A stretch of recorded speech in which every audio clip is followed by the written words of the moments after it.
So, we're in a brand new series, which means I'm going to need some of your help. I need to know in 2019 already, have you had the thought, I am overwhelmed? Raise your hand if you've thought, I am overwhelmed. Yeah, me too. What about, I'm exhausted? Raise your hand. How many have felt maybe, just maybe, I am overscheduled? Raise your hand if you think maybe you might. Dude, you packed too much in there, dude. That wasn't too bright. Like, that's why you're in that mess right now. If that's true of you, congratulations. You're in the right series. Because what we're going to talk about in this entire series, the Simplify series, is how we can embrace a lifestyle of rest so that there's more room for the right stuff in our lives. We're going to have less of things that don't matter and more of things that do. But we're going to arrive there by aiming at less. And I got to warn you, simplicity sounds simple, but it's actually hard on the front end. If none of us were having a problem with this, none of us would have just raised our hands. Okay? So the unraveling of this, the rearranging of this, it's actually a little bit difficult. So I'm going to ask you to take some steps today that are a little hard, but I'm confident you can do it. We're going to do it together. I was thinking through God's word and thinking about, hey man, where am I going to find stuff about simplicity and schedule and that kind of thing? And the first narrative that came to mind, many of you've heard this before, I've preached on this before, but this is Mary and Martha when Jesus is visiting them. Just so we understand a little bit about Mary and Martha. Okay, so Jesus has a friends circle. He has like a ministry circle, y'all know about them. He's got like hundreds of disciples, but he's got 12 apostles. But and there's three really like close people to him within that apostle circle. Remember, there's Peter and James and John, and they're kind of tight, man. Like that's who he's closest to. But outside of ministry, he's got another little friend circle, a little inner circle, and that's Mary and Martha and Lazarus. They live in a little town called Bethany, and Jesus would visit them, especially after he'd had a really tough ministry season. He'd go there just a little bit of respite. Little bit of relaxing for Jesus to get away. Jesus, he seemed to be busy all the time. He didn't seem overburdened, but he was busy. He was always doing stuff. And so he rolls up once again to Bethany. He's going to hang out with Martha and Mary. Now, here's something that we know that they didn't know. In this moment that we're going to study, this is the third year of Jesus' ministry. He only had 3. That means in this time of increasing opposition, when Jesus is resting, he has less than a year left on planet Earth. But he's the only one who knows that. These gals who are with him, they don't know that. So let's pick it up in Luke chapter 10, verse 38. As Jesus and the disciples continued on their way to Jerusalem, they came to a certain village where a woman named Martha welcomed him into her home. Her sister Mary sat at the Lord's feet, listening to what he taught. Can you see Mary there? She's there in the living room. They got some plush carpet. And Mary's just sitting there gazing up at Jesus. She's like, I surrender all. Like she's doing it right there with Jesus. I mean, and she's captivated by his teaching. He's talking about heaven. He's talking about the Father's love. He's explaining, mysteries to Mary. I mean, she's just eating it up. She's like, I could be here all day. Just to have Jesus in my house, just drinking it up. Meanwhile, Martha's in the kitchen, clattering stuff around. Like she's a little bit nervous. She's got to get stuff ready. She's got a lot to do, man. She's got to make all the dishes. She's got to make the pretty little appetizers because it's Jesus and it's kind of a big deal. She's got to get the lasagna. She got to get it out, right? Little Timmy, she says, run down to the corner store, get that special apple pie that Jesus loves. Go on, boy, get out. And she's commanding everybody, telling them what to do. And she's probably running back and forth inside between the rooms, trying to be a little bit loud so Mary gets the clue. Mary, get off your butt and get in here. Help me.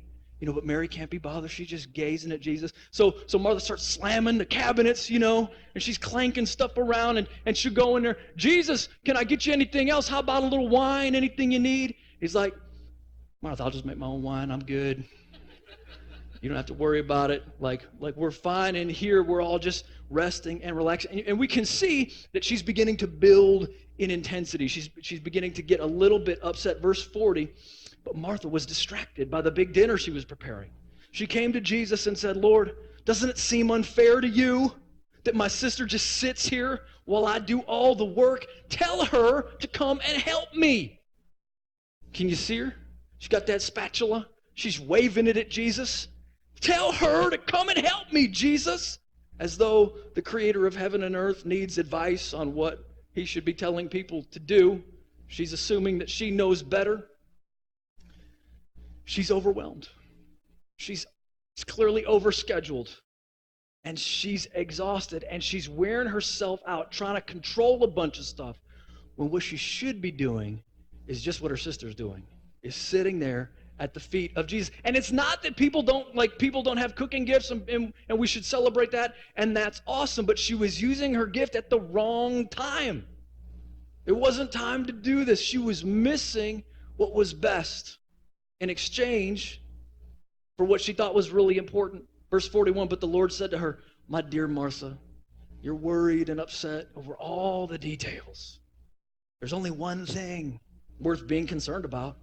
Mary has discovered it, and it will not be taken away from her. Jesus is there to rest. He probably just wants to catch a nap after he catches up with these folks. And in comes Martha, and man, she's shaking that spatula at him. And that's what we do sometimes. We shake the spatula at Jesus, telling him, hey, here's where I need some help. Here's where you should have done a little better. Here's where things seem a little bit out of control. Whenever we find ourselves shaking the spatula at Jesus, it's time to simplify. Can somebody say amen? Something's wrong. Something went wrong there. We have overcomplicated things, and we need to relax. And that's just what Martha did. She's overcomplicating it. And Jesus is like, Martha, I'm here to clue you in. I didn't come for the lasagna. Like, I can just take 5 loaves and 2 fish. I'll make an Olive Garden right here. Like, I don't need you to lose your mind here. Here's the thing, Martha, I come here for relationship. That's why I'm here. I came to have relationship with you. And man, Mary, she chose it. She's getting it, and I'm not taking it away because she chose rightly. That's what she should have done. That's really what you should do. Lay down all these busy plans and simplify. Now, here's the problem with you and me. We look at a week, and I got to own this, man. This is like me because I'm kind of a productivity nerd, okay? So I'm always the guy reading the books and trying to find the hacks and looking for the new software because I want to see how thin can I cut each one of these slices so that I can pack as much into the week as possible. Anybody like me? You a little bit addicted? You a little bit jacked up? Yeah, yep. So 3 of us are jacked up. Yep, the rest of you are really good, so you won't need this message, but I'll preach to us 3. So what us 3 do is we try to take everything we can and just pack it somehow in this week. Just push more in there. Try to get it in. I'll get up earlier. I'll go to bed later. And see, the problem is the antidote that we really need is not to get more done. Instead, we need to focus on a few things and say, these are really the better things. And I just need to make sure these happen. And then if some of these other things get done, great. But I'm going to leave some things undone so that I can get the right things done. So what we're going to do here today is we're going to ask the question, what if you and Jesus right here, about a month, 6 weeks into 2019, so there's still plenty of time. There's still a blank page ahead. There's still plenty of time for us to do some things right, to put the right things in. What if you and Jesus sat down and you said, Jesus, I'm just going to wipe, the dry erase board clean, and we just have a blank canvas. How about you create the schedule you want me to have, Jesus? How about you put in the things you want in there first, and then I'll put some other things, and we'll agree about these things. And maybe, just maybe, we won't get to everything. Maybe we'll have to say no to some things, but we'll have put those few really potent, really powerful things in first and see if that doesn't change who we become. Because here's the secret, my friends. Your calendar is causing you to become somebody. Your calendar is causing you to become somebody. Like the things that you give yourselves to, our commitments define us, yo. Our commitments create who we're going to be. And whether it's a calendar in our head or a calendar on paper or a calendar on your phone, when you do those things, you're becoming somebody. And so the question I think Jesus would begin with is, do you like who you're becoming? Like, is the person you becoming really the person you want to look back and say, yeah, that's exactly, those are all the right priorities? Or is it possible that perhaps some of our commitments, some of the things on our calendar are causing us to have so little margin that we're becoming more and more impatient instead of patient. We're becoming more cynical instead of having time to rest and back up and see the broad strokes of maybe a little bit of what God is doing in our life. Instead of that, we're getting more pinched. We're getting more anxious. We're not able to process seasons that we've just gone through or seasons that are coming up ahead. Is it possible? And I'm not trying to step on toes. Well, yes, I am. Is it possible that your marriage is weaker than it should be because you're not prioritizing it first? You're not prioritizing it in the right order. Is it possible that some of your parenting decisions, honestly, if we're really honest, are thoughtless because you don't have time to do anything other than react? Like, you don't have time to think through strategies. You don't have time to get any kind of perspective. So instead of being more thoughtful, you're just reacting to whatever comes in to your mind. You think that's possible? Is it possible that some of us need to remember that, man, the enemy of relationship is busyness? Busyness is the enemy of relationship. This is what Jesus is trying to get across to Martha. He says, Martha, Martha, I'm here for relationship, but you're all busy. And whether it's your relationship with God, whether it's your relationship with others, whatever it is, too much busyness is going to shut down that relationship. Have we walked in the reality, my friends? Listen to this. Do you know your relationships are the only thing you bring to heaven? You got to leave everything else behind. But when you have relationship with those who are also in relationship with Jesus Christ and for their sins are forgiven, they're covered by his blood, they're going to live forever in heaven, and so are you, and you're going to pick up right where you left off. Isn't that good news? But that's the only thing that you're bringing with, because nothing else comes. It's those relationships that we really need to focus on. So maybe instead of trying to cram in everything that I want done, maybe we need to pause and back up and ask the question, what are the few things that are more potent and more powerful that God wants me to put in with his help, because it's going to cause us to become somebody else? Because your calendar is causing you to become somebody.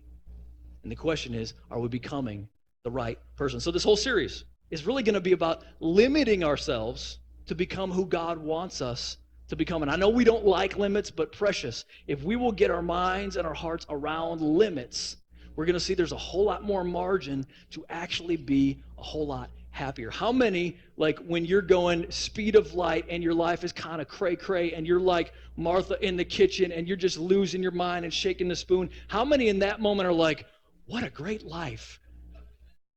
Is that the thought that comes to mind?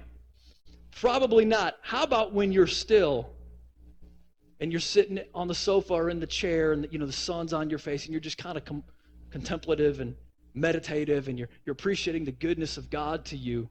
How many in that moment are more likely to be like, man, what a great life. Praise God. The lines have fallen to me in pleasant places. So we want more of that and less of the frantic pace.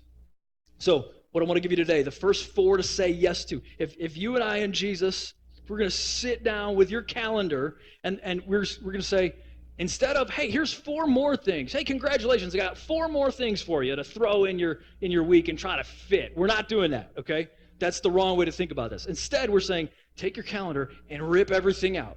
Wipe the whole thing down. We're erasing everything, and we're starting with these first 4. And then we'll see what else fits. Does that sound like a deal? Now we got to know, man, like I'm at a very specific life stage. So while these are for everybody, the latter 2 are really for people that are kind of in my life stage. But there's an application even if you're not in that life stage. So I promise it'll still make sense when we get there. Here's number 1, friendship with God. Friendship with God. This is what Jesus was trying to get across to Martha. Say, Martha, Martha, your sister has chosen the better thing. That better thing is friendship with me. See, Jesus is unapologetically putting himself first in your calendar. He says, hey, just pay attention here. I should be first. I will lead to the most happiness in your life if I am the sun at the center of your solar system. Like, you will be happiest if you will just put me first. And he says to Martha, Martha, I'm sorry. I know maybe you feel good, and maybe you're genuinely nervous that I'm here or whatever, but man, sister, it's a poor trade. You're trading busyness, especially in light of the fact, little did she know, dear heart, you've got less than a year with this dude. Like he's on his way out. You don't know how many more of these you're going to get before Jesus is gone. Jesus says, put me first. Because when there's a lack of simplicity in our life, we're going to find ourselves not very often at the feet of Jesus. It's just going to be hard to get there because things are too complicated. So let me ask you, in your life, do you have dedicated time with God every day? Do you have time to sit in his presence before everything tears you apart? And let me tell you why you should, why this is a good idea. Because God's presence, friendship with God, will cause your day to go better.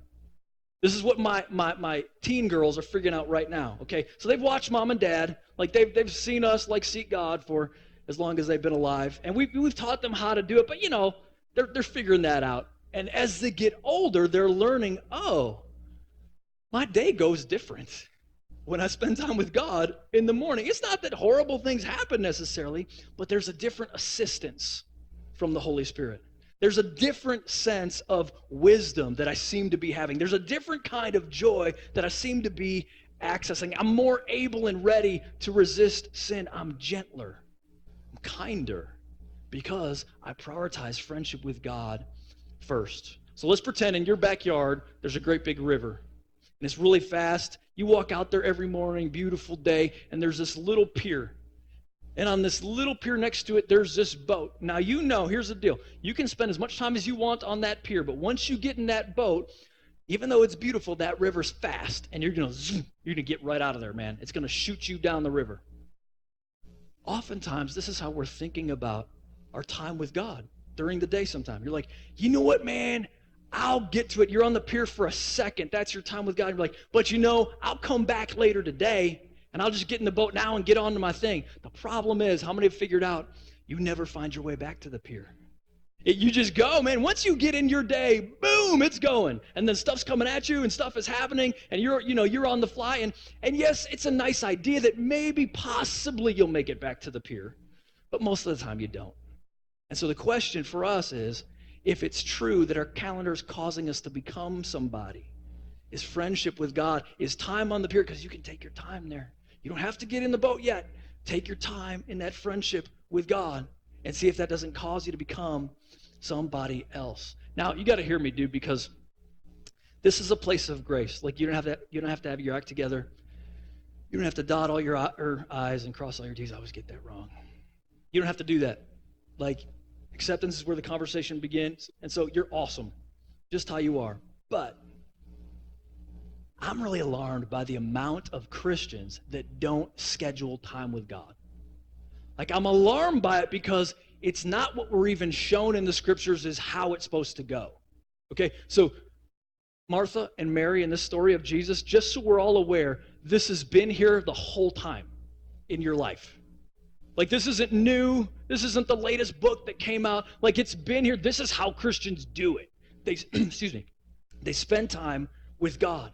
And when we train entire generations to not know what it means to be a Christian is actually to walk with God. It's not really like, this is great right here, praise God for you. But if this is your idea of what it means to be a Christ follower, oh dear heart, you're missing the best part.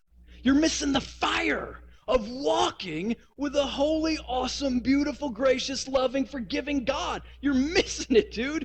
I mean, you're missing the emotional connection. I'm not saying you're not connected. I'm just saying you're not experiencing it. Oh, that's so tragic. Stay on the pier. Slap somebody and tell them to stay on the pier.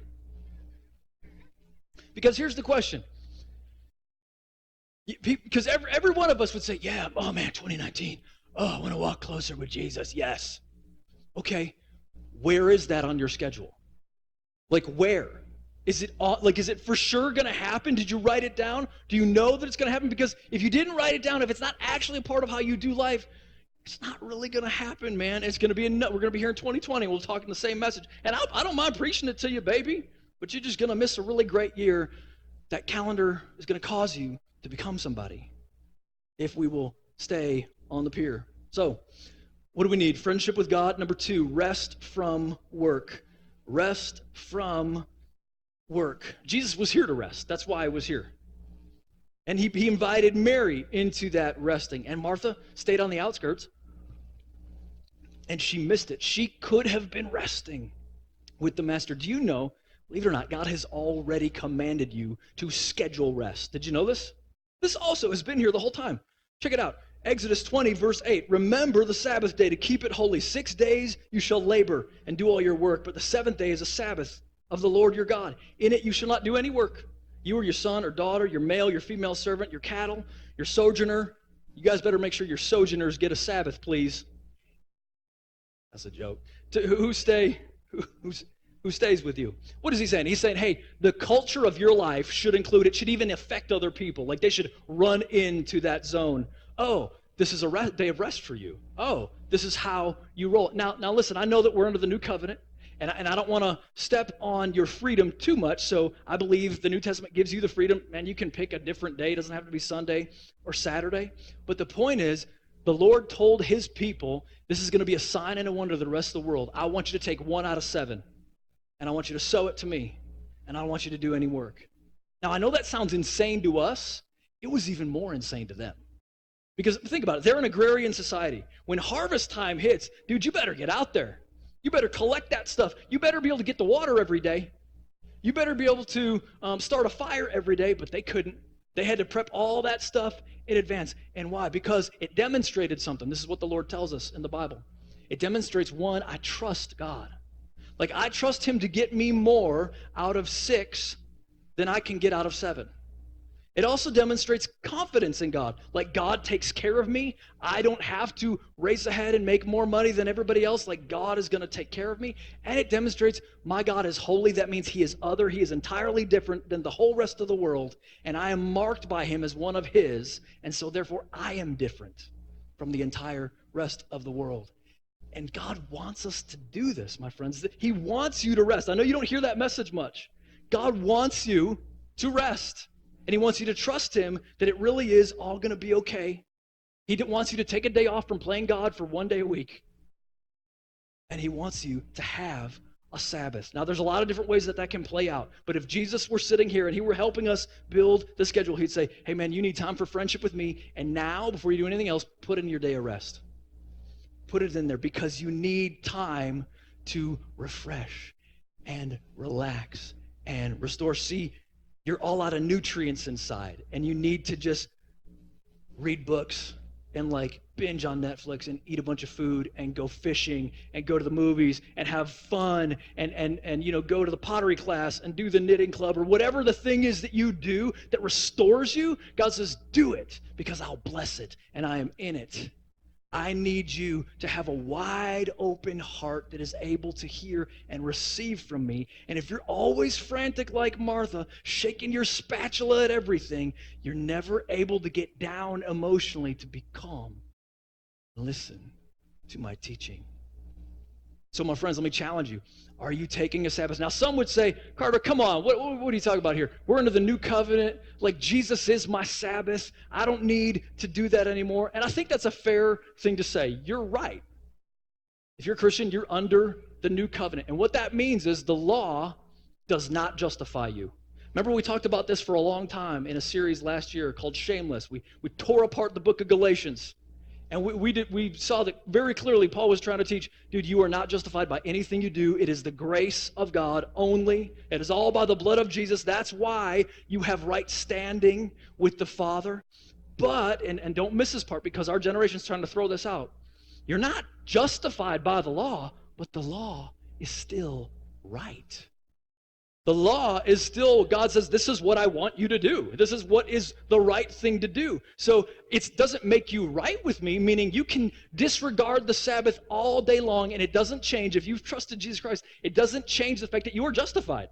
Like he still looks at you as having perfectly obeyed, but you're still ignoring a thing he told you to do. And it still hurts his heart. If there's still emotional pain that he's experiencing, you're still causing your father fatherly displeasure, and you're still really hurting yourself. You're saying, I'm not going to trust God. I'm going to display confidence in the flesh, not confidence in God. I don't really care if this is a holier thing. I don't really care of all the benefits it would bring to my life. My friends, The Lord gives us the law and he says, do this because it's what I've asked you to do. You're not right by it, so it won't mess up your justification, but if you ignore the Sabbath, it will resist my sanctification in your life. Let's just make sure we're right, because I don't want to spit a bunch of stupid game at you. Let's instead, let's ask the question of church history, because we're not the first people that even asked this question. Listen to the way that Martin Luther talked about it. He said, anybody who abolishes the teaching of the law, so yes, Sabbath is Old Testament law, it's one of the 10 Commandments, in an ecclesiastical context ceases to have knowledge of sin. Such speculative theologians are the bane of the churches.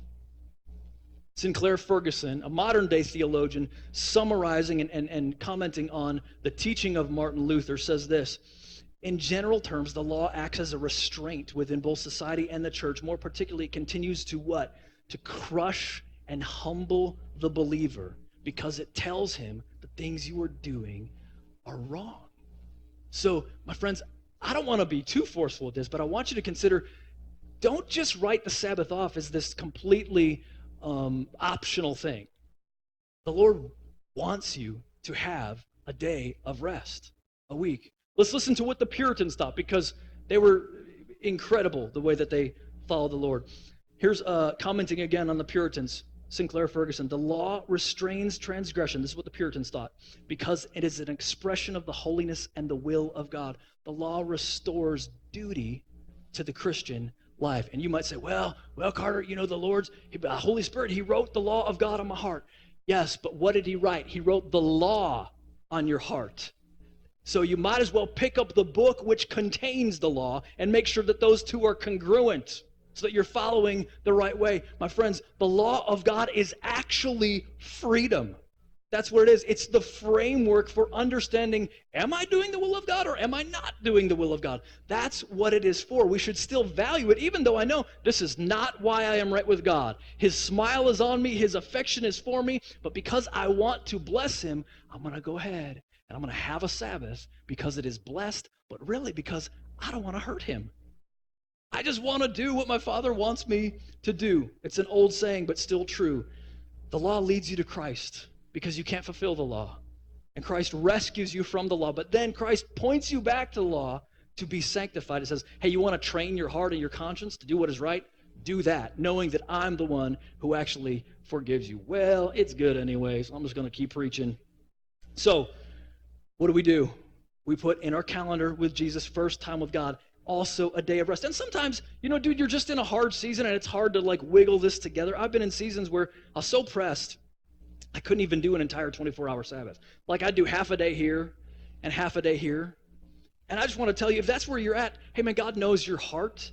If your heart is really you're trying to obey, there's just stuff that's in the way right at this moment. So just start instead of ignore. Do what you can and see if God doesn't open other doors where you'd be able to do more than you can.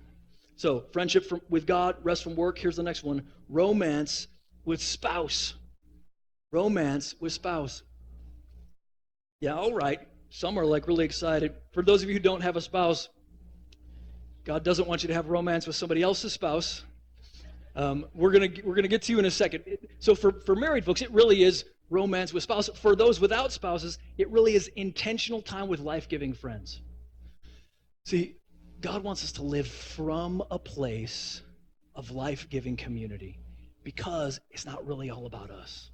He wants us to extend ourselves. And I know we got some introverts up in here. I'm an introvert, so I totally get you. But introvert, recognize that it is the will of God that you extend yourself for others. Sometimes introverts, we can just say introvert as an excuse for being selfish. We're just, dude, I'm so drained by people. I'm just going to go hide away in my room and just never interact. Okay, selfish. Come out at some point, because you need to lay down. Your joy that you have is for other people. Your wisdom that you have is for other people. Your heart that you have is for other people. So, dude, be an introvert all day long, replenish, but then get out there and get in life-giving community. And the point is, whether it's your marriage or whether it's your friendships, you got to schedule it. You got to put it in. Because if you don't, it's not going to happen.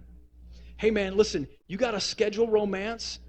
Because let me clue some folks in that maybe you're not married, you haven't been married long enough. The trend of romance is to cool off, just so you know. Sorry if you didn't figure this out yet. How many marrieds, you know what I'm talking about? Come on, you won't lose any points. Raise your hand. Yeah, the trend is to cool off. Unless you keep stoking those fires, unless you do what you did at first to keep that thing going, I just want to be spontaneous and just smack run into it. Honey, you're gonna roll down the stream there, because that ain't never gonna happen.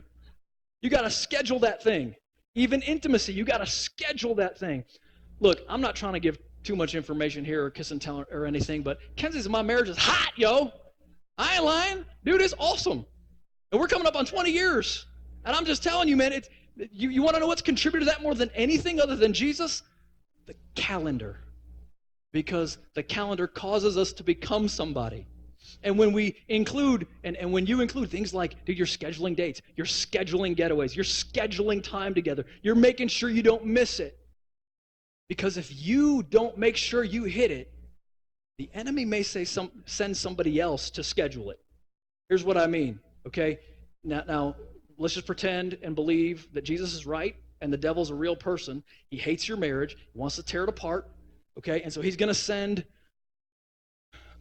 another, they're not really an enemy, but they're a person who wants to mess up your marriage, and they're going to schedule it.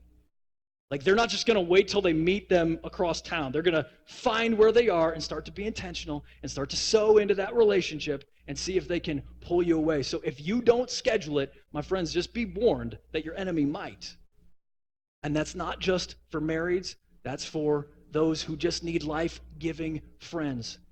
We've got to get after it. We've got to trip over it. It's the difference maker. So what I do before I'm leaving for work the night before that, if there's anything I really need to make sure I get to work, if there's anything I really need at the office, I'll put it right in front of the garage door.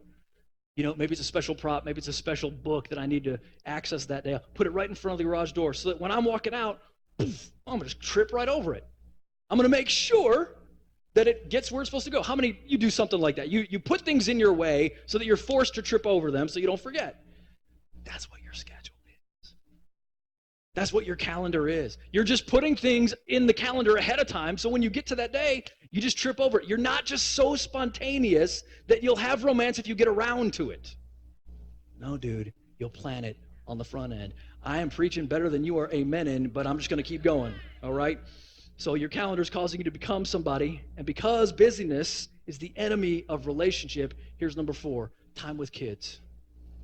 Time with kids. And if you don't have kids, it's intentional time with people that you should be investing in. Whether it's a younger disciple, maybe it's a younger nephew, maybe it's a younger niece. It's just somebody that, hey, it matters that they have an older person in their life telling them they can do it, encouraging them, building them up, lifting them up. And our kids definitely need that if we're at that stage. So author Peter Kreeft, when asked this question, he was asked, what's your favorite book that you've written? He responded, the one I didn't write when my kids were young. Because writing that book kept him away from his kids. And we all know this, man, but time is running out. And there's only so much time to create memories, and there's only so much time to invest in those people. And so maybe as you and Jesus sit down with the calendar this week, you need to put in some dates with those kids. You need to know when they're going to be in town, and you need to get it. Maybe you need to plan that family vacation, several of them, a couple years in advance, because, man, we're hitting this. I'm going to trip over this on the door on the way out. I'm just going to make sure it happens because this is a priority. And it could be, you do different stuff at different ages, right? I mean, that's okay. When my little girls were like 3, we just go to McDonald's, we get an ice cream cone. And honestly, I just stare at them like I didn't know what to say. It was awkward and weird. We're just there together. But as time went on and they grew up, those conversations got more meaningful. In fact, they even sometimes seemed like they saved the day, that we happened to have that moment where we were at Culver's or wherever we were and some key information was accessed. My friend, do what you can do. God is not asking you to do what you can't do, but he is asking you to say yes. So here's my question. As you go into this week, you're going to have a little bit of homework, and it's going to be choose some words that you put in your calendar that you and Jesus have decided need to be there this year. I'll give you a word from a guy that you may have heard of. His name's John Grisham. In the early 80s, he was a dad and a lawyer, had plenty to do, but he said, I am a lawyer, but I want to be a writer.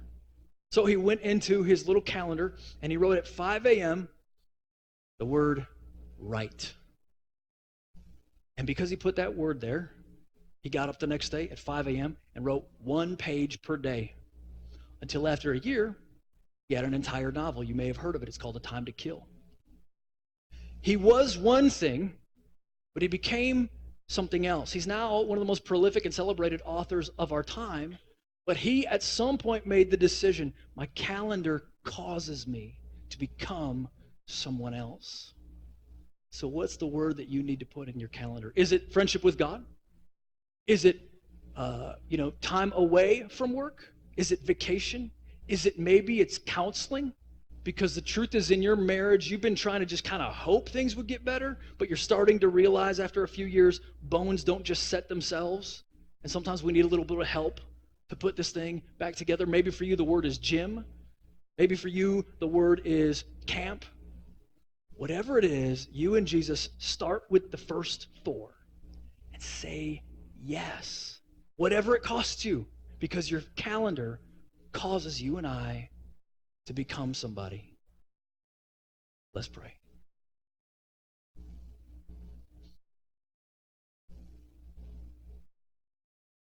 Lord, we've all got different scenarios in our lives, different ways that we're like, I don't know how I'll do that, or that'll be tough. But we want to invite you into that conversation. We want to ask for your wisdom.